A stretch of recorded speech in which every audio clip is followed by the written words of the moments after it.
Sejam muito bem-vindos a mais um programa do Mais Saúde Goiás. Um programa que fala sobre saúde e bem-estar.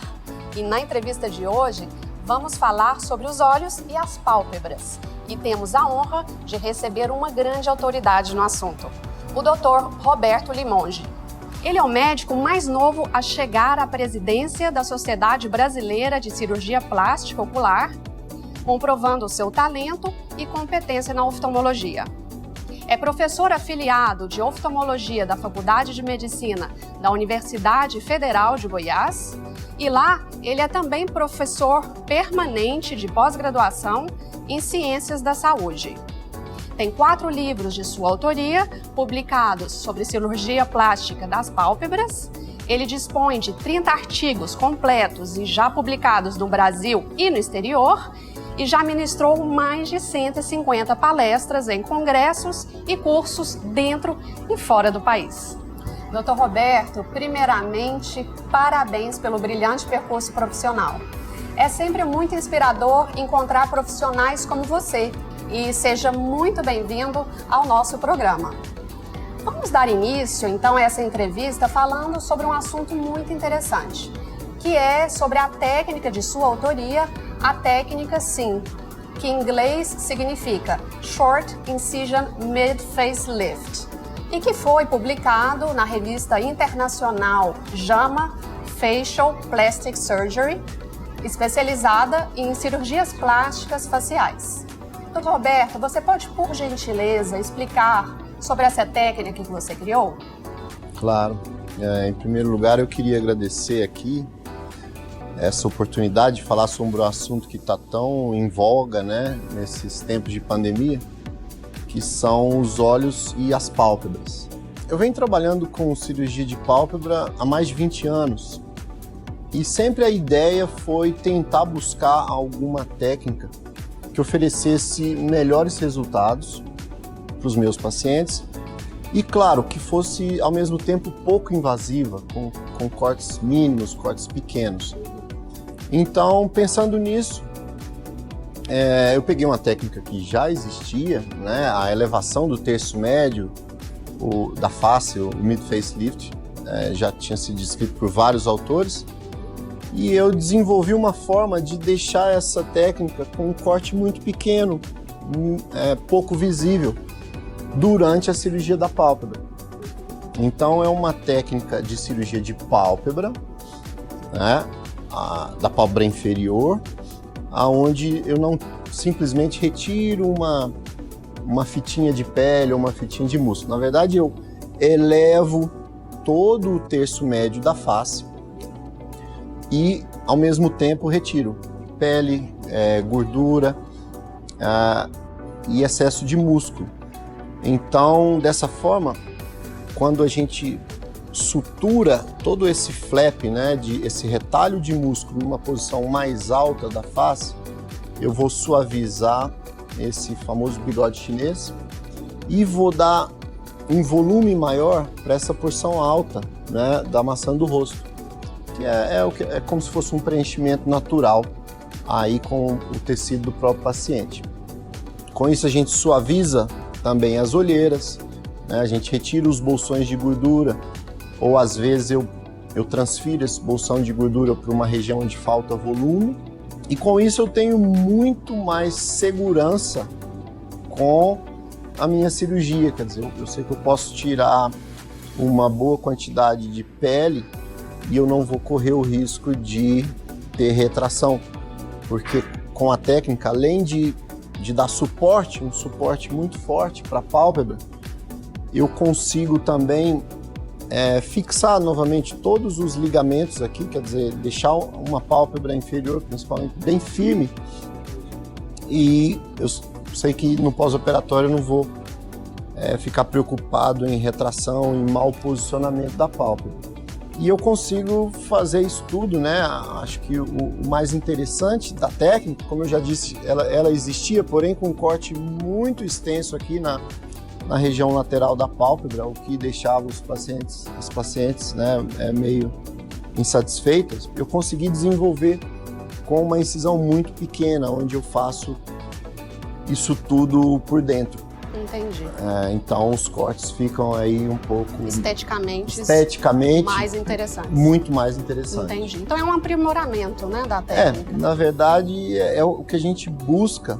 Essa técnica, como você disse, eu publiquei nessa revista internacional. E é de renome, né, na área. De renome, Sim. eu publiquei em 2012, mas de lá para cá eu venho aperfeiçoando cada dia mais. A gente vai adequando a técnica, né, às nossas necessidades e o melhor de tudo é que os pacientes ficam mais satisfeitos. Que é o ideal. Que é o que a gente busca. Que ótimo.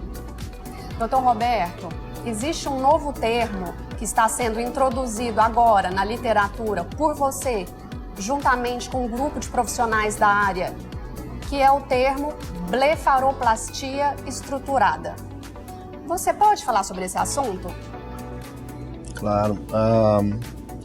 O termo blefaroplastia, bléfaro vem de origem grega, que significa pálpebra. Então, blefaroplastia significa a cirurgia das pálpebras. E uma coisa que vem incomodando a gente há muitos anos é a ideia que se tem de que a cirurgia da pálpebra é uma coisa simples. Muitos pacientes falam, doutor, é uma cirurgia simples? Eu falo, não é nada simples, é uma cirurgia extremamente delicada, porque envolvem duas estruturas muito importantes, que são os olhos. Sim. Então, preocupados com isso, eu e dois amigos, Alan Pieroni, de São Paulo, e Felipe Pereira, de Florianópolis, a gente vem introduzindo agora na literatura científica, né? Já publicamos alguns trabalhos a respeito, esse termo de blefaroplastia estruturada, onde a gente fala de um conjunto de pequenos procedimentos que a gente associa à cirurgia convencional das pálpebras, que deixa o procedimento mais seguro e com melhores resultados, né? Para tirar essa ideia de que a cirurgia da pálpebra é uma coisa simples, é simplesmente uma retirada de pele das pálpebras. Pelo contrário, é uma coisa complexa. A gente tem que fixar novamente os tendões, os ligamentos da pálpebra no lugar para não ter mau posicionamento da pálpebra. Muitas vezes a pálpebra já caiu um pouco, principalmente a pálpebra superior, e a gente tem que agir no músculo que eleva a pálpebra para devolver um olhar mais atento aos pacientes. Então isso tudo é o que a gente chama de blefaroplastia estruturada. Eu vou falar aqui de alguns procedimentos que a gente usa durante a cirurgia das pálpebras, que faz com que a gente tenha resultados melhores e uma técnica mais segura. Então vamos lá. Na pálpebra superior, além de tirar o excesso de pele, a gente pode associar umas suturas, a gente chama de sutura de Brassier, onde eu elevo toda a gordura do supercílio aqui por dentro, para cima, onde eu vou livrar o eixo da visão, eu vou volumizar mais o supercílio, ele vai ter uma forma mais arqueada. Além dessa gordura, na pálpebra superior a gente pode acessar o músculo levantador da pálpebra, né? A gente sabe que com a idade aquela cortininha vai abaixando, né? Limitando o campo de visão. Isso não é só pelo excesso de pálpebra, isso é porque o músculo levantador da pálpebra ele cai, realmente ele se desgruda. Aí então a gente tem uma técnica chamada conjuntivo-milirectomia. É uma técnica que faz por dentro da pálpebra, onde a gente fixa novamente esse tendão e aí devolve esse olhar mais atento para as pacientes. Na parte lateral da pálpebra, não é incomum a gente escutar pacientes que operaram as pálpebras e que reclamam de ter um canto arredondado, né? Por que do canto arredondado? Porque muitas vezes não se fixou novamente o canto lateral da pálpebra. É uma técnica chamada de cantopexia ou cantoplastia, que hoje em dia tem um termo que está muito usado aí, a gente vê na internet, que são os olhos de raposa, os fox eyes, que na verdade a gente consegue isso, né, esse olhar amendoado, fazendo durante a cirurgia a cantopexia. Então existem várias técnicas de cantopexia que a gente associa durante a cirurgia de pálpebras. E temos na pálpebra inferior, a gente, além da retirada de pele e músculo, nós podemos tratar a gordura da pálpebra inferior de várias formas. Muitas vezes essa gordura está em excesso e a gente retira esse bolsão de gordura, ou muitas vezes quando a pessoa tem um olhar encovado, né, essa goteira lacrimal aqui muito funda, a gente usa a bolsa da própria paciente, a gordura da própria paciente. Seria olheira? Seria olheira, okay, né? O pessoal conhece como olheira, os dermatologistas chamam de goteira lacrimal, os americanos chamam de tear trough.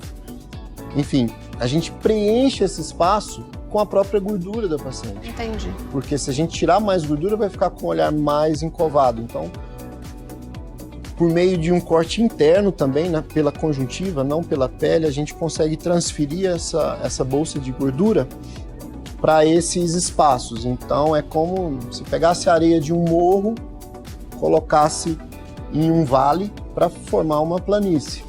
Tá? Então, a gente tem condição de lançar mão desse artifício para ter um resultado melhor. E por último, né, que eu acho que é o que eu mais gosto de fazer, que é a elevação do terço médio, que é o mid-face lift. Através dessa técnica, a Short Incision Mid-Face Lift, eu consigo fazer por um corte muito pequeno, eu consigo descolar toda a maçã do rosto, levantar. Então, com isso eu vou dar um suporte enorme para a pálpebra inferior. O risco de um mau posicionamento no pós-operatório vai ser muito pequeno e eu consigo suavizar, inclusive, o bigode chinês.